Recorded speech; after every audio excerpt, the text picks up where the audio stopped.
माझ्या यूट्यूब चॅनलवरील नवनवीन व्हिडिओ पाहण्यासाठी लाईक करा, सबस्क्राईब करा आणि बेल आयकॉनवर प्रेस करा. नमस्कार श्रोत्यो,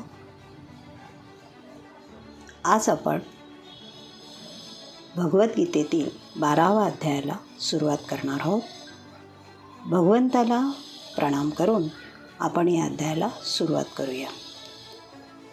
अर्जुनाने पृच्छा केली, जे तुमच्या भक्तीमध्ये योग्य रीतीने सदैव संलग्न झालेले आहेत आणि जे अव्यक्त निर्विशेष ब्रह्माची उपासना करतात, त्यापैकी कोणाला अधिक परिपूर्ण मान्यता देते. या अध्यायामध्ये आपल्याला आढळते की परमसत्याच्या साक्षात्कारासाठी असणाऱ्या निरनिराळ्या योग पद्धतीमध्ये भक्ती योग हा सर्वश्रेष्ठ आहे. जर मनुष्याला भगवंताच्या सहवासाची इच्छा असेल तर त्याने भक्ती योगाचे पालन करणे आवश्यक आहे.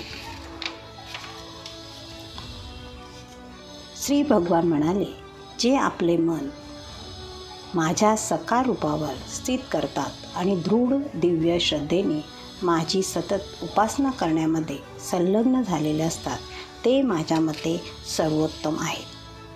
परंतु जे सर्व इंद्रियांवर संयमन करून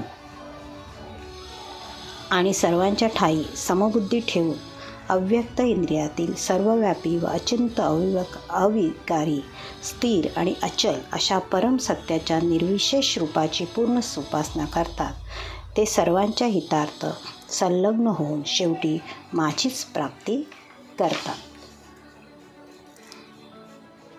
ज्याचे मन परमसत्याच्या अव्यक्त व निर्विशेष रूपामध्ये आसक्त झालेले आहे, त्यांना प्रगती करणे अतिशय क्लेशदायक आहे. त्या मार्गात प्रगती करणे हे देहधारी जीवांसाठी नेहमीच अतिशय दुष्कर असते.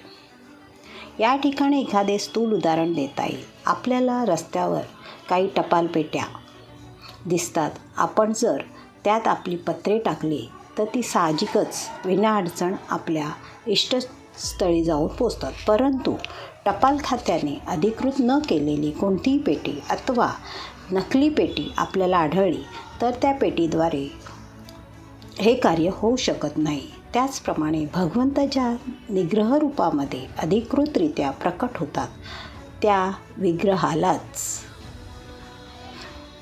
अर्चा विग्रह असे म्हटले जाते. अर्चा विग्रह म्हणजे भगवंताचा अवतारच असतो. परमेश्वर या अर्चा विग्रहाद्वारे सेवेचा स्वीकार करतात. भगवंत हे सर्वशक्तिमान आहेत, म्हणून अर्चा विग्रहरूपी अवताराद्वारे ते भगवंताची सेवा स्वीकारू शकतात, जेणेकरून बद्ध जीवाला सहजपणे सेवा करता यावी.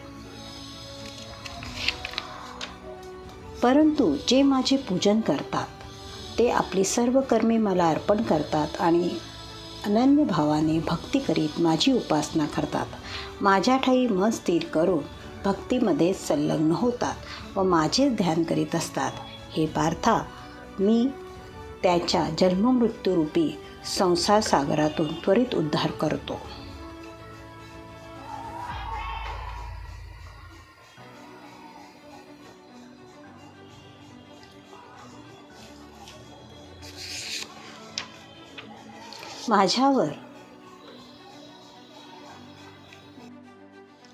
माझ्यावर तुझे स्थिर मन कर आणि आपली बुद्धी माझ्या ठायी युक्त कर. अशा रीतीने तू निसंदेह सदैव माझ्यातच वास करशील. हे धनंजया, जर तू आपले मन निश्चल तत्वाने माझ्या ठायी स्थिर करण्यात असमर्थ असशील तर भक्तियोगाच्या नियामक तत्वाचे पालन कर. अशा रीतीने मला प्राप्त करण्याची इच्छा तू उत्पन्न कर.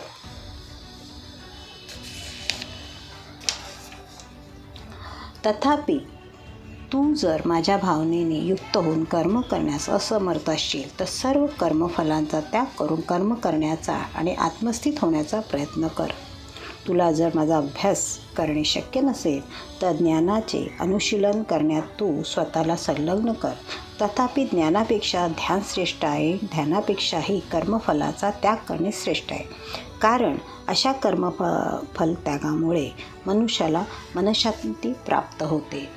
जो जीवांचा द्वेष करीत नाही, सर्व जीवांच्या सहृदय मित्र आहे, तो मिथ्या अहंकारापासून मुक्त आहे आणि स्वतःला स्वामी समजत नाही.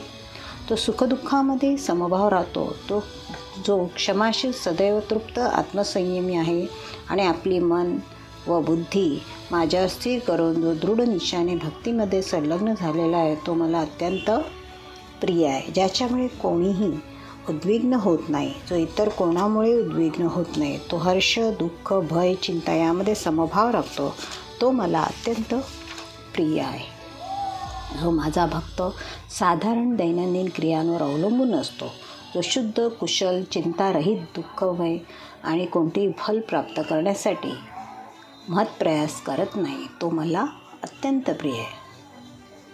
भौतिक लाभामुळे शुद्ध भक्त हर्षित होत नाहीत किंवा दुःखी होत नाहीत. तसेच आपल्याला एखादा पुत्र किंवा शिष्य मिळण्यास तो फारसा उत्सुक नसतो.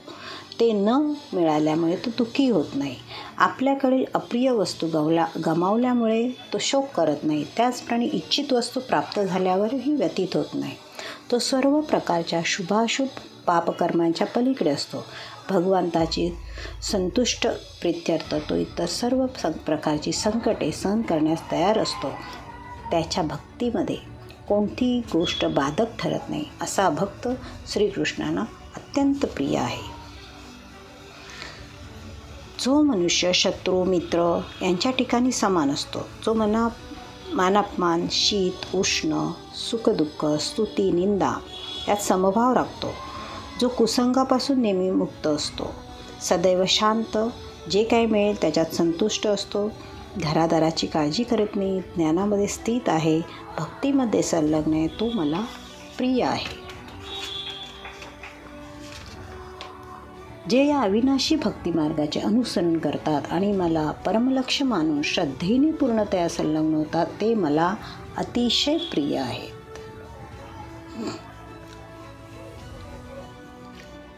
या अध्यायामध्ये भगवंतानी मनुष्यनं फलाशर विरहित कर्म करतो आणि जो चेतनतत्व आणि पदार्थाचे आकलन होण्याकरता ज्ञानाचे अनुशीलन व ध्यान करतो, जोपर्यंत मनुष्याला शुद्ध भक्तांचा संग लाभत नाही तोपर्यंतच हे आवश्यक. सदैव मनुष्यामध्ये कृष्ण भावनेने संलग्न होण्याची इच्छा विकसित झाली तर त्याला आध्यात्मिक साक्षात्कारातील क्रमिक पद्धतीचे अवलंब करण्याची आवश्यकता नाही. मधल्या 6 अध्यायांमध्ये वर्णन केल्याप्रमाणे भक्ती अधिक अनुकूल आहे. मनुष्याने प्राणधारणाकरिता भौतिक पदार्थांची चिंता करण्याची आवश्यकता नाही, कारण भगवत कृपेने सर्व गोष्टी आपोआप घडून येतात. अशा प्रकारे भगवद्गीतेच्या भक्तियोग या 12व्या अध्यायावरील भक्ती वेदांत भाष्य संपन्न होत आहे. नमस्कार.